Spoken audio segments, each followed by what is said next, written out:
Welcome to today's session. Welcome, Åsa. I'm glad to have you here.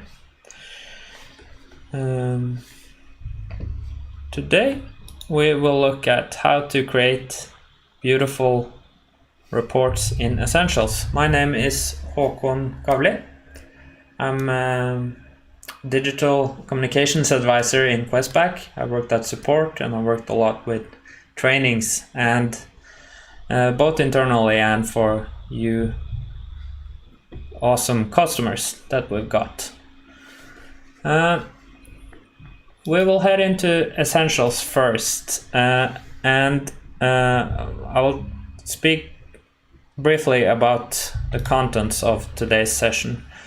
I would like you to learn how to build your report, that is, tailor it with the question that you need, add your desired chart types, colors, etc. And once you've got like the basics, we would look into how you could add filters to your report to drill down and group respondents based on certain criteria. We will look in how you could add series, cross tabulations, and at the very end we'll look at how you can add collections. So let's head back to Essentials.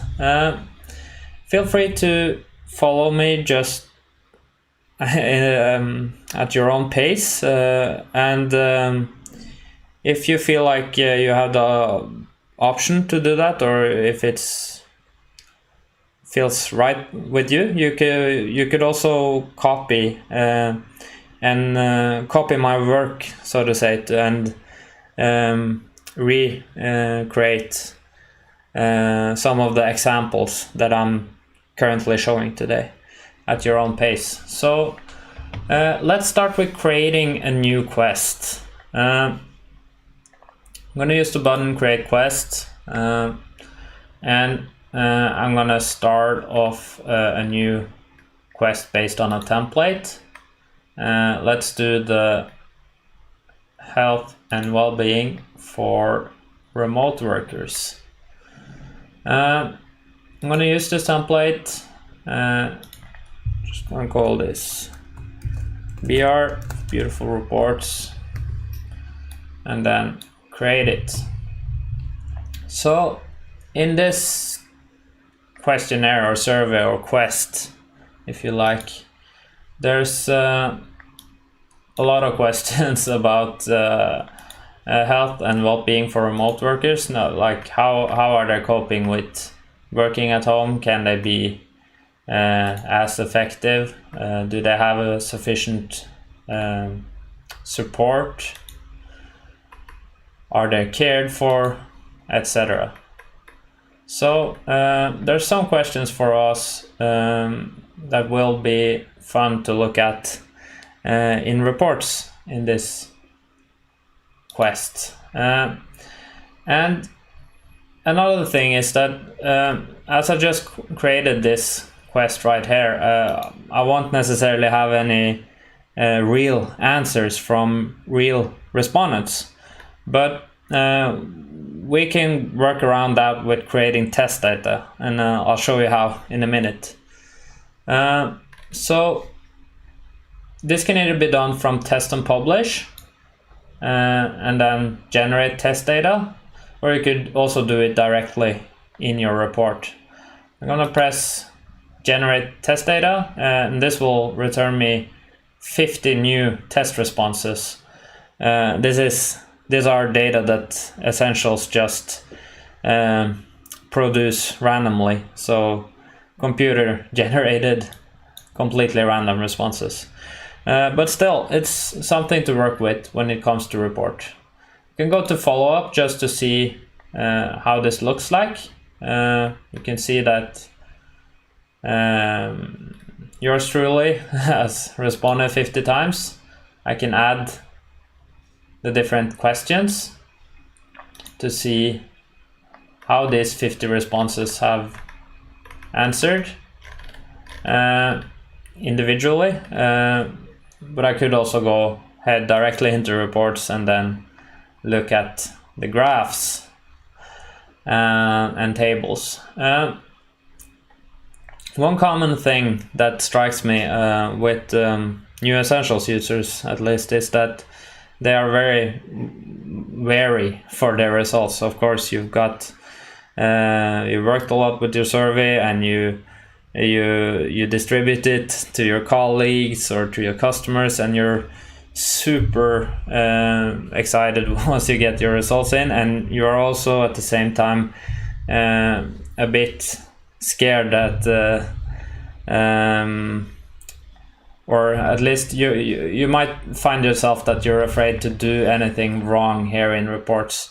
But I've got some words of comfort to you. These reports right here that you can see, and in general all data that's located here in reports, they will reflect your results, of course, but it's not necessarily true that if you delete one question like I do now, that is gone forever. You could also always add it back if you need it.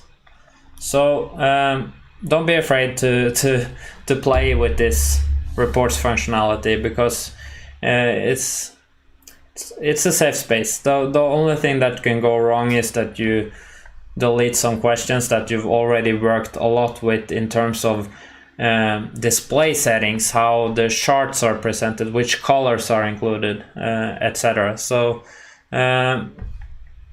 again, you can have also many reports. You can delete the first initial report that lies there. Doesn't matter, Essentials will produce a new one for you, and this will by default then include all questions. Say for instance that some were missing initially, because this auto-generated report that you can always find here in reports might sometimes be created the first time you enter reports, and that's not necessarily at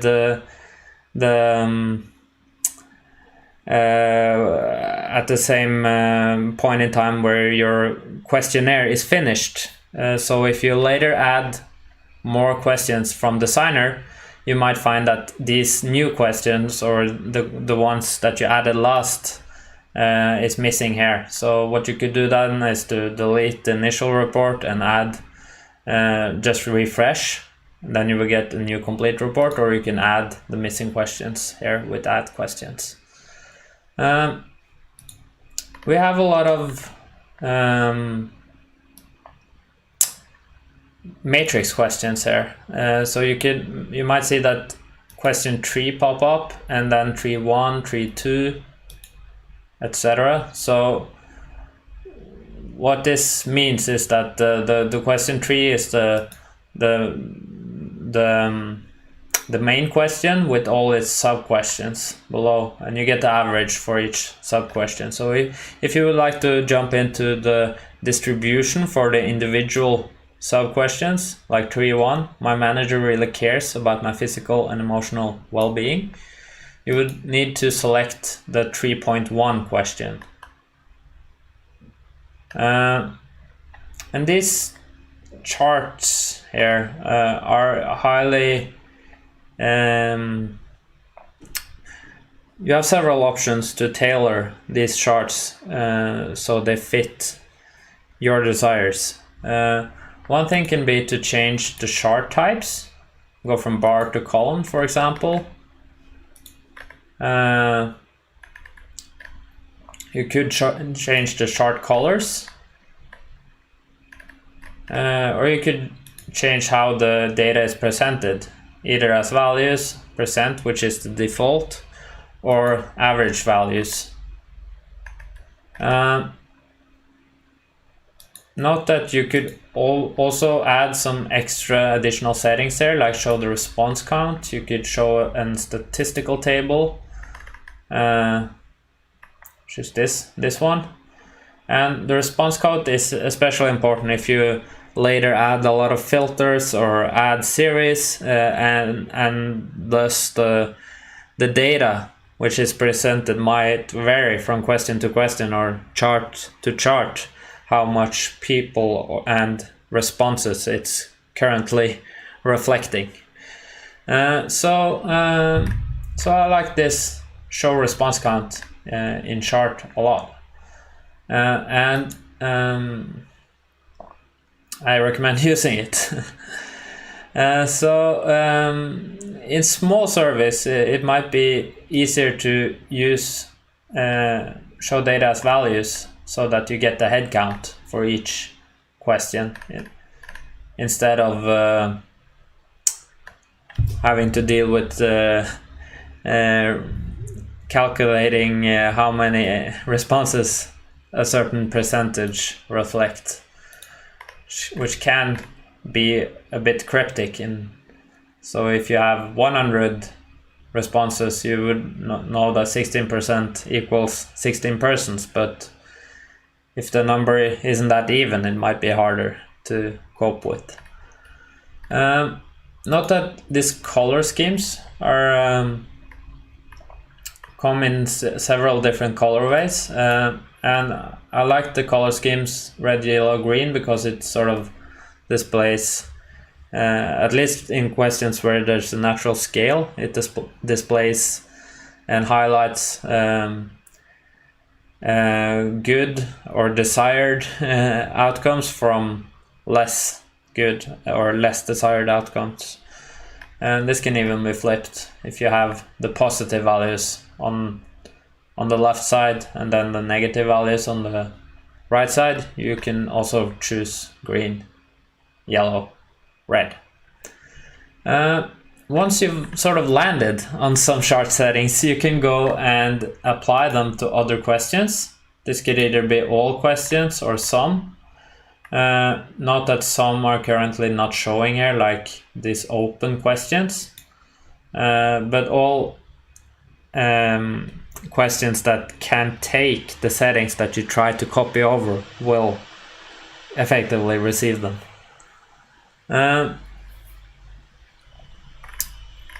Speaking of, so the open answer questions, these aren't really interesting with test data. This will only be some Latin, and they might be useful just for having some sort of notion of where to put a certain question, in which where in the report, if you're adding a lot of different elements, but it isn't necessarily more interesting than what you see here right now. You could also add other elements than questions. You could add texts just to have an option to write something, some instructions to your respondents, etc. So this could be, for example, how to read my report, for example. And depending on which question you have active, you might find it useful to drag and drop this list.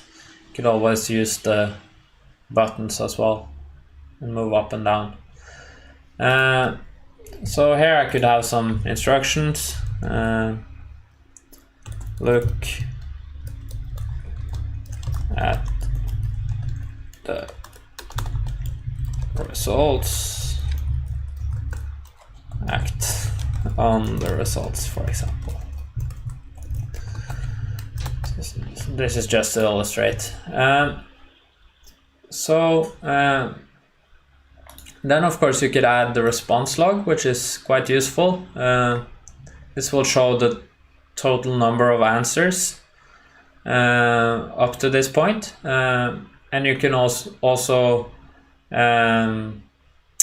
see at which dates the most answers came in and how many came in which dates, etc. So reason for me having only 50 answers on this day is that I just created the survey with test data and I haven't really had any real responses yet. But also if you distribute by other distribution methods like SMS distribution or via link, you will always also be able to drill down on the different distributions channels here. You could also let's see. So you could also start looking at the live report, and what this is essentially a website that will show your results and update in real time as new responses come in. So by default, all live reports are private. That means they're only visible to you when you're logged in to Essentials. So it's only going to be you that can read these results that shows here. This is, of course, as long as you don't go to report settings and change the status to public, which of course I recommend if you want to share your results with other people. Then you could set a password if you feel like it. And you can copy and distribute the link to the live report to the relevant readers. I'm just gonna display it in English, and I can have a second look at it. So this live report, like this, by default it shows charts and tables, but you could also go and then also you would get this nice little index so that you could jump back and forth between different questions easily, and you could use the arrows to move consequently.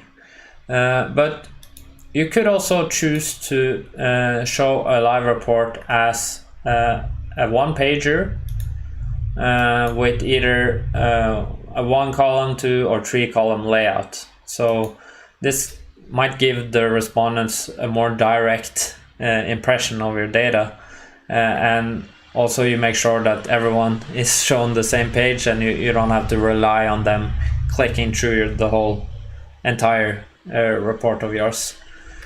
Another thing is that you could also add themes to your layout so that you get a certain branding like logos and colorways to your live report, which is nice when you're sharing it. So I'm just gonna update my live report now, and you see that now it's gray. I didn't have any logo, but now it looks like this, at least with one page, etc. And this also gives me a direct way of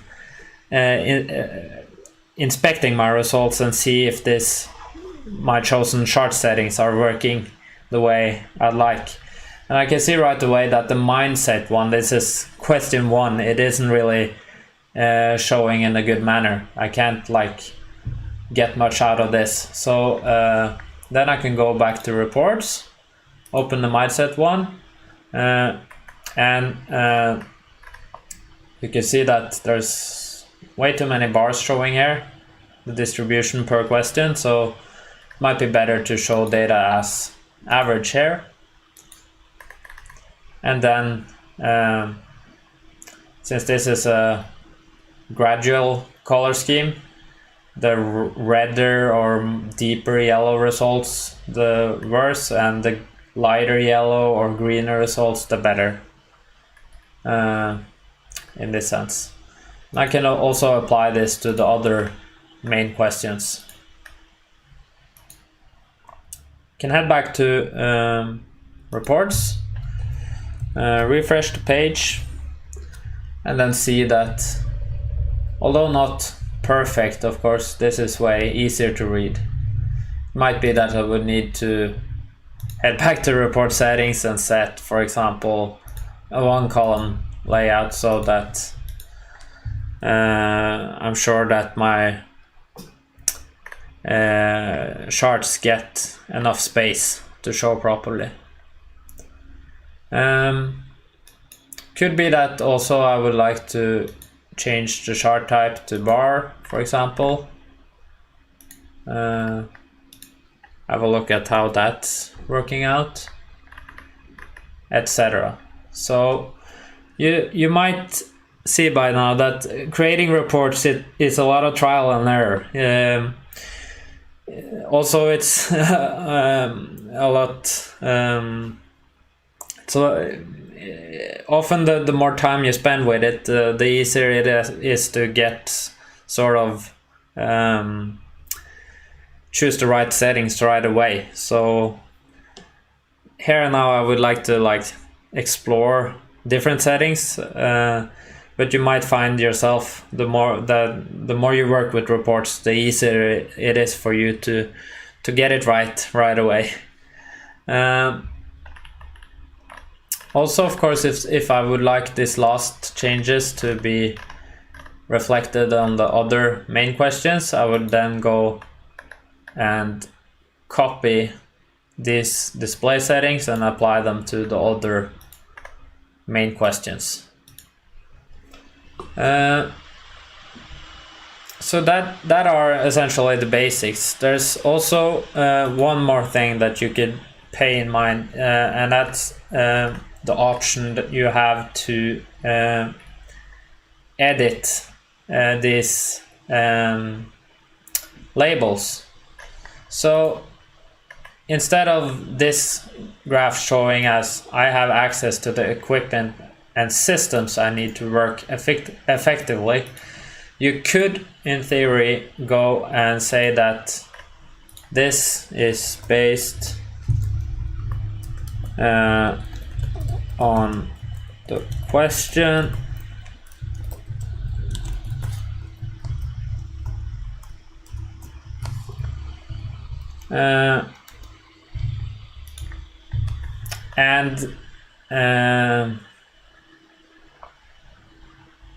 oh, this was the wrong question. I'm sorry.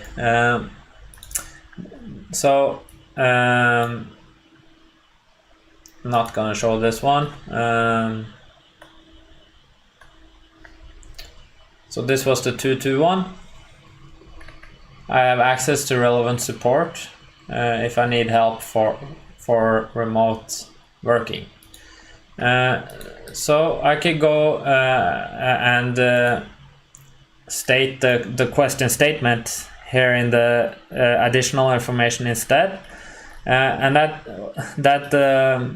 opens up for me rephrasing the heading of this question. So I could rename this resources, for example.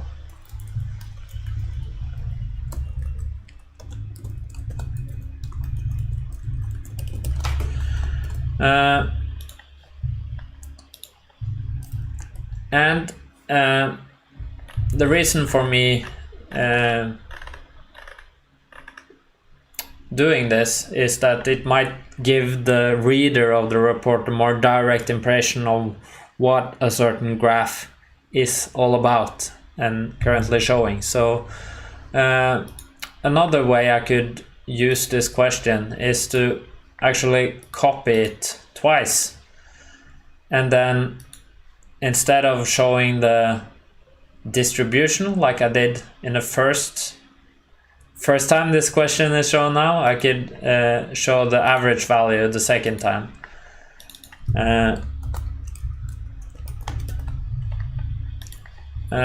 And this is particularly cool if you add the questions side by side in a 2-column layout, and also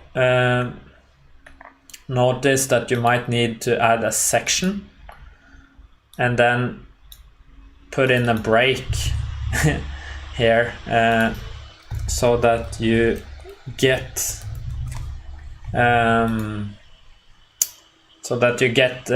make sure that the question 2.2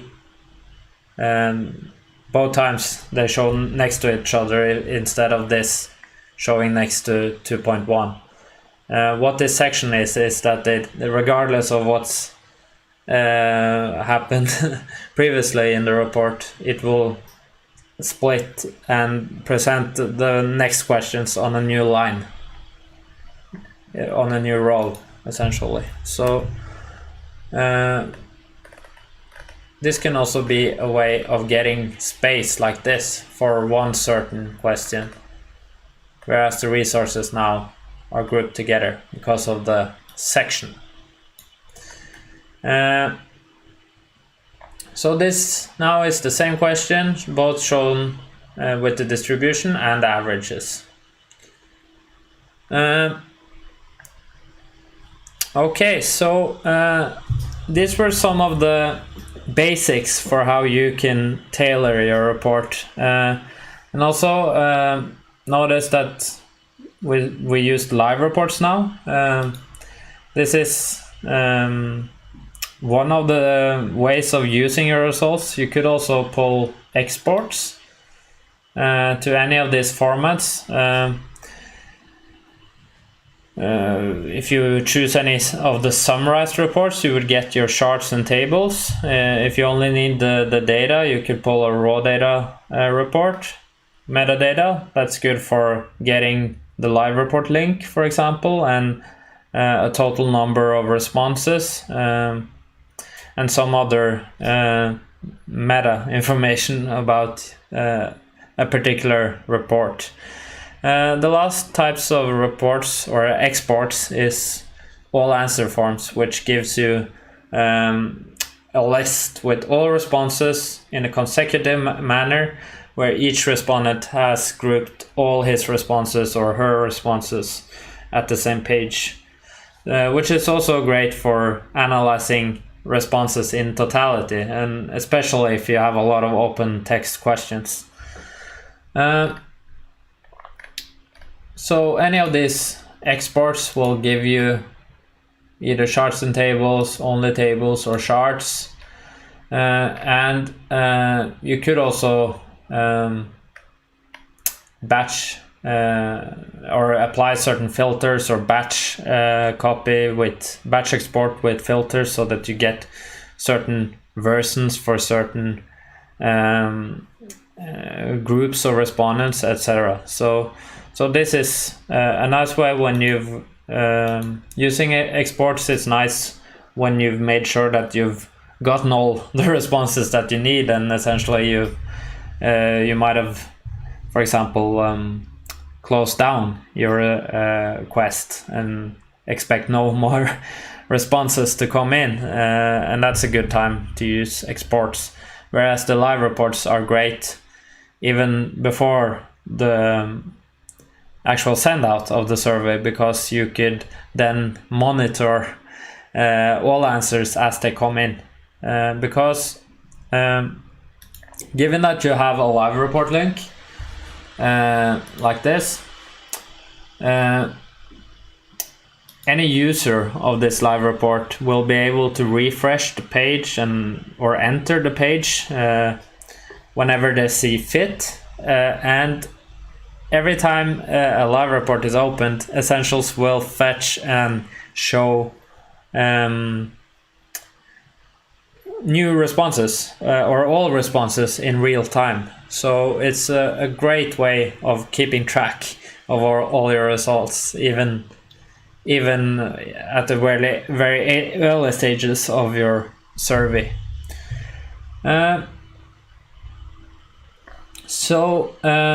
For the next part, I would like to add some more concepts. So we will look into how to filter now and add series, and at last cross tabulations and collections. So we might need some more information for that, and to start with that, I would like to add some respondent data for my report. So let's see, we have a test. Sorry for that.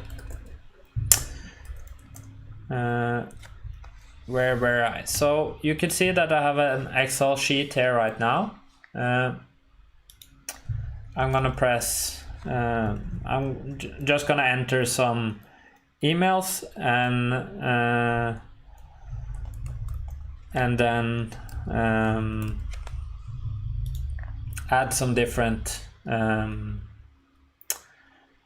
variables here. So you see I've got language, country, location, job, family, and gender. So gender could, for example, be male, female. Could add any other gender category as I've see fit, for example. But I'm just gonna keep it real simple as for now. Job family group could be sales, administration, could be IT, could be management. Not sure what's the difference between administration and management, but let's keep it. We can have consultancy, etc. So HR, for example. Then locations, I'm currently in Oslo. Some of you might be elsewhere. Let's just do some Nordic cities.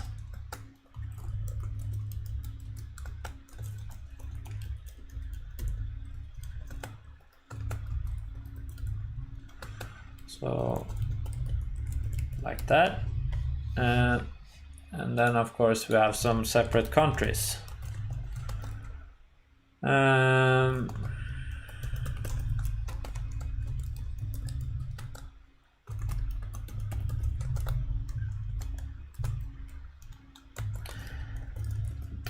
So then of course I would not need the emails, and I'm gonna let all my respondents answer in English today. So this is a nice basis for some respondent data. This is again just an example, but there's something to use for our reports. So I will try to head back to Essentials and then upload this file.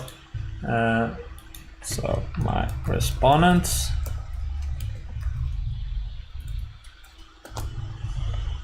head back to Essentials,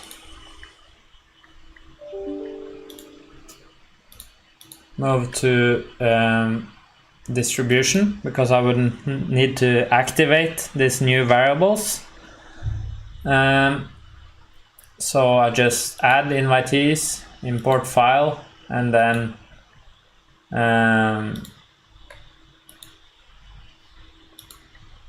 find this new file of mine. It should be this one. Looks correct. Open. And then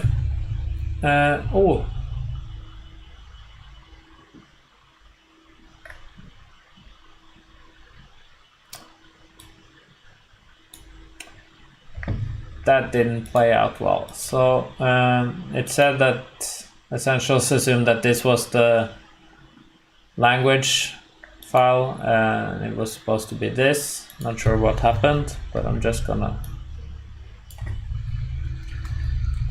take a shortcut here and then save it like this.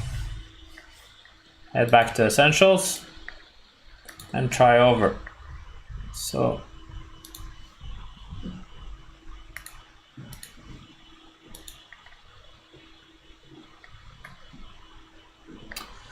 and yeah, so let's do it all over again.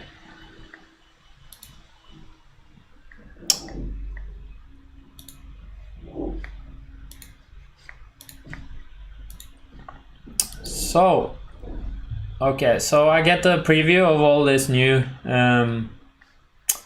of the file essentially, and I get all these new variables that I could use. So make sure that all your responded data is filterable if you plan to use it in reports.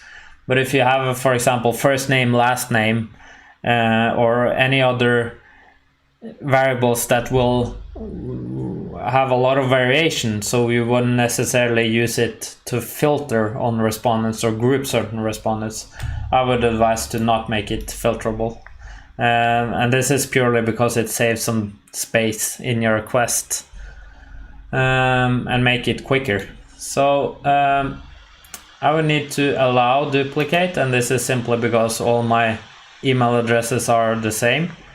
But here you would normally ignore duplicates so that you don't, in case of you inviting or having duplicates in your file, you might not want to create two invitations for the same person. Just gonna add these responses, respondents or invitees, and I can take a just check if it looks right, and I can see that here's a mail from Oslo, Norway, which works in the job family group sales. So that's that essentially. Now that I have some variables, I can head back to my report and I can see, for example, on mindset, I can see if these results differ across different filters. But of course, first I would need to add these filters. So this can either be value filters, which group respondents based on certain criteria, as based on like how they've answered or which responded data categories they belong to. Or you could add interval filters, which group respondents based on when in time they answered. For now, let's just create value filters, and this can again either be one or more single condition filters, or you can create a multi-condition filters that group respondents across different answer alternatives, like both those that work in Norway and Sweden, for example, but not Finland. But I'm going to create a single condition filter. I'm going to base this off my responded data and my country variables. And here, if you have a lot of, or if you plan to make a lot of filters, I advise giving them a name based on their a name that identifies which variable they are based off of, so that also makes it way easier to retrieve it in a long list of different filters. So there are a couple of ways that these filters can be used. You can, for example, go to report settings and say that the individual viewers of a given live report should be able to filter your report. And then, of course, you could add that to your instructions.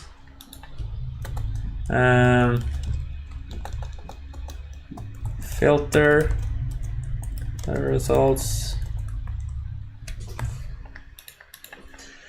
So if I head back to my live report now, I should be able to, now you can see that this little icon is showing, and I can apply a filter to all questions. If I would like to investigate how my Swedish respondents have answered, for example, you see that there's 0 currently, and the reason for that is that I produced the test data before adding the new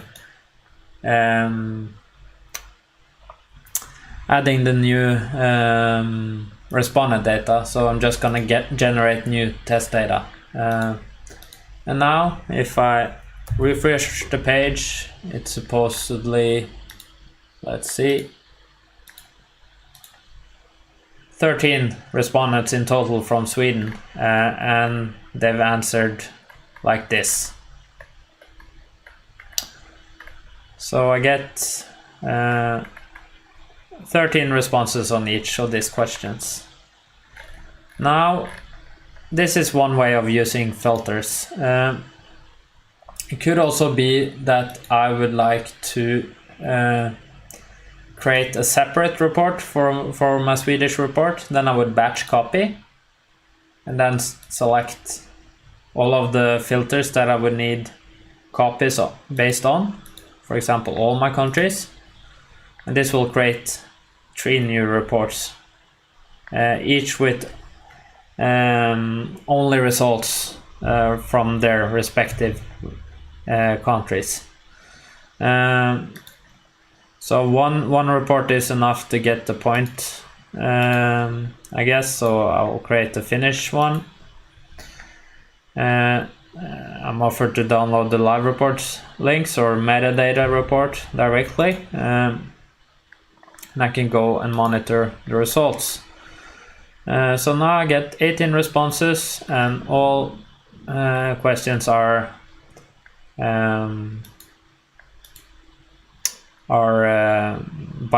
by default filtered on Finland. So one trick here is to, if you have such batch copy reports and you wouldn't like people to switch from Finland to, for example, let's say Norway, you could go and make sure that other filters aren't available in that particular report. So the reason for these filters being available in the Finnish report here is that they were originally available in this report, which I used as a basis for batch copying this report. So there are a lot of different settings to play with, I guess. Another way of using this filters is to batch copy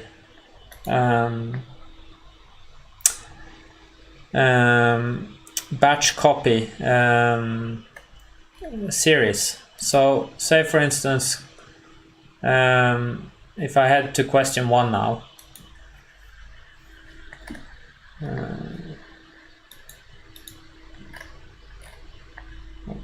quite sure what's going on, but say for instance that I want to make comparisons across the countries.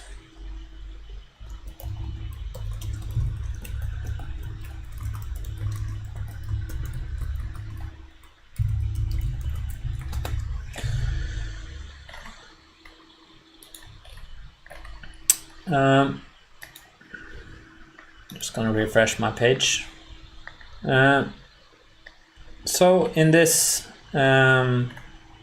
this report, I would like to show both the total scores for all countries, but I would also like to add series with batch comparisons for the different countries. This in effect gives me a lot of this new bars, and each different color represent different countries, and this might be give you a lot of information, and of course you're able to add this to applicable this series to other questions, but it might be that you would need to do this in 2 operations. So first the main questions like I did, and then add the batch comparison for the sub questions as well. And here, since it will yield a lot of different bars, it might be easier to to use only one single color. Like for instance, a blue color like this. And then apply it to all other questions.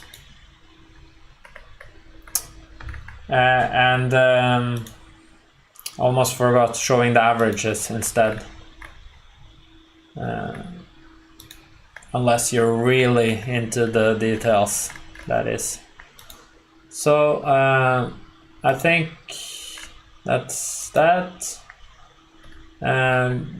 Just to give you an idea of how this looks like, you will get one bar with the average value per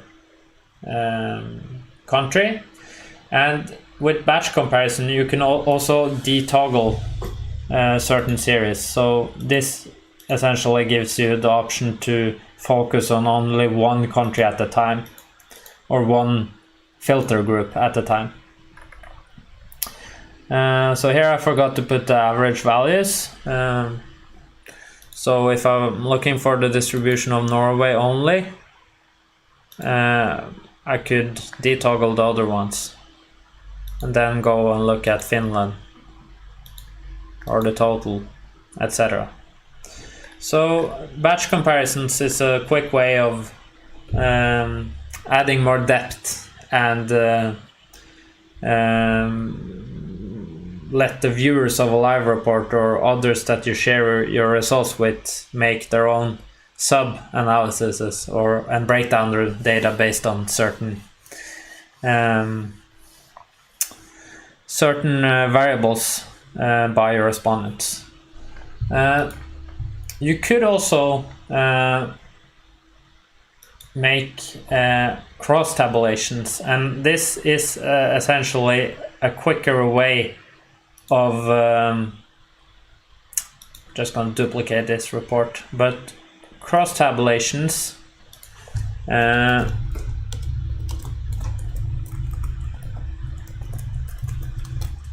on gender, for example.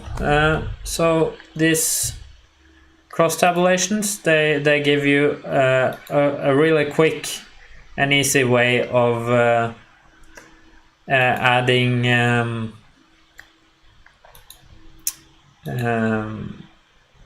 let's see, I'm not allowed to add a cross tabulation on the main question, but I could do it on the sub question. So with cross tabulations, you wouldn't necessarily need to add filters or create filters first. You can just find your responded data.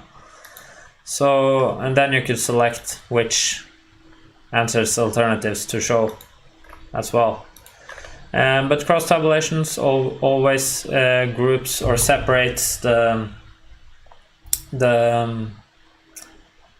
cross tabulated parties in each at their separate part of the graph, so it's easier to see who's rated high, how many has rated high for the different categories, if you're only focusing on that, or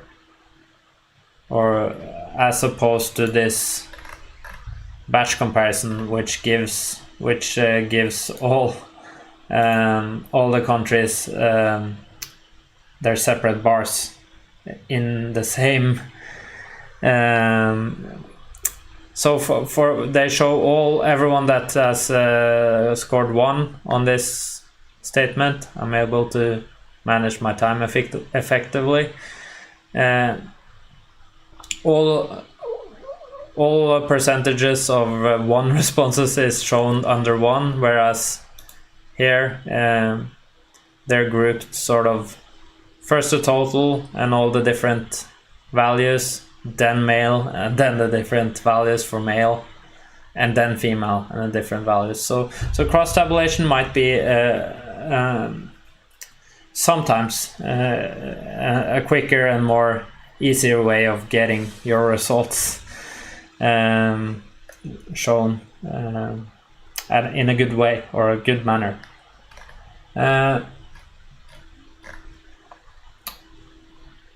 Of course, you could also apply the cross tabulations to all other questions. which fit them. And then you could start previewing it to see how it looks. So this would be the total, and then you could see how I know what's expected of me. Breaks down across males and females, and of course the total again. You always get the total with cross tabulations. The last thing that I would like to show you guys is something called collections, and some of you might know them as indexes. That's might be a more common word for a collection, but the reason why we named them collections here in Essentials is that you could add a lot of different statistical feats, and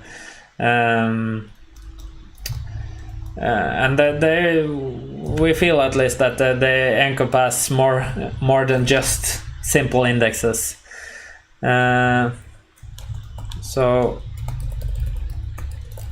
I will show you. So collections, they can have numerous questions. Say for instance that I would like to add all questions that have the same scale, which effectively are all questions here. And this will give me the totals. And if I refresh the page, you might see a chart as well. But the point is that then you get an indexed value for all questions currently selected. This is the summary one. And then you can see the averages question by question selected in the collection. So again, a lot of bars and charts, bars in the chart. Might choose the bar one, so I get a bit more space there. And also if the order of appearance isn't important, you could also sort them, answer smallest to lowest, etc. So which statements score the highest on average, which statements score the lowest.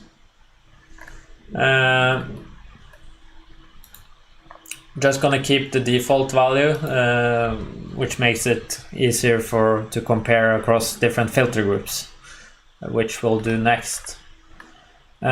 Because this collection, let's call it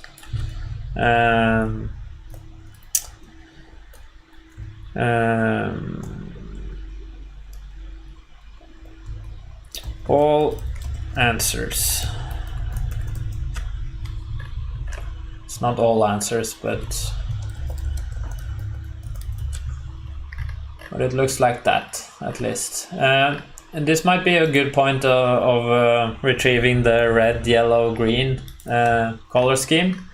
Here you can see that the lower, the redder and yellowish, and the higher, the more yellow greenish, which means a positive score if you're, as long as high values have a high numerical value.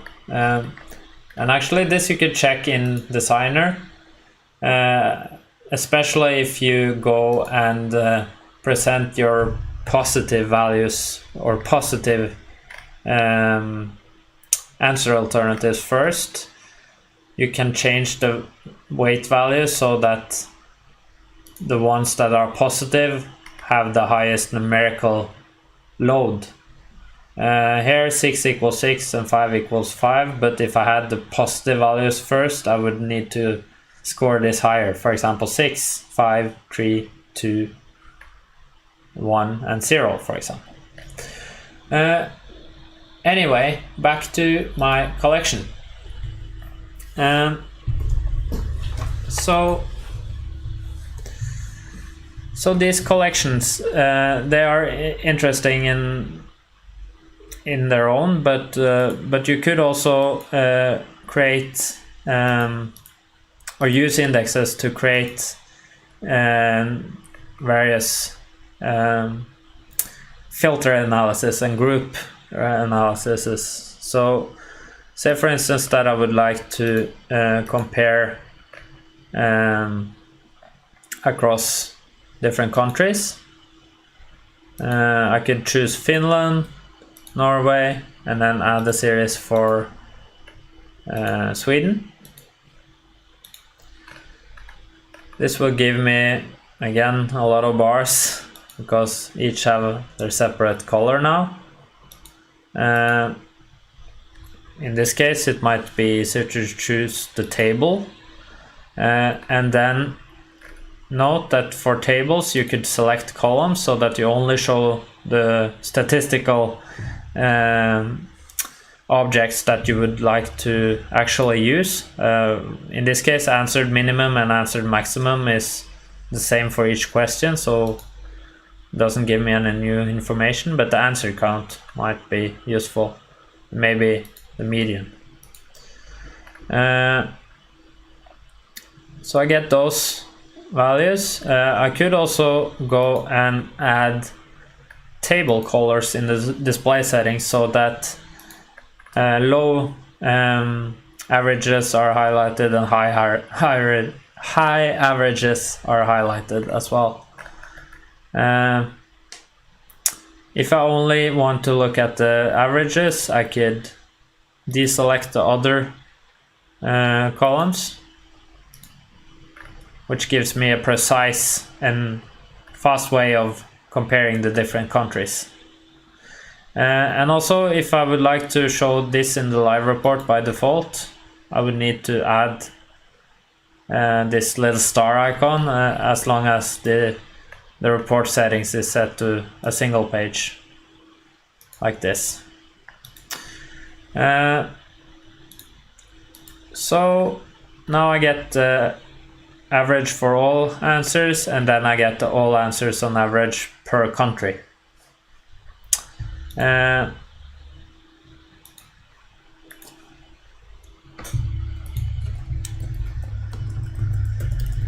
So if I had other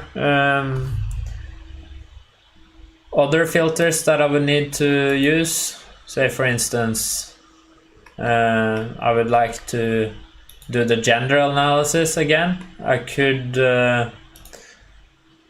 create a new filter for gender.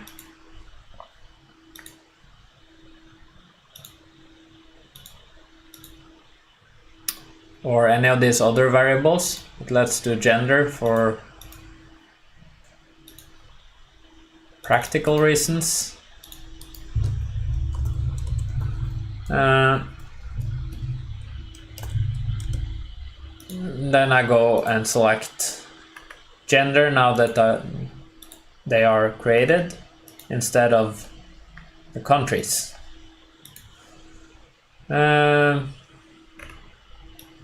So I can clear Sweden, and then I can open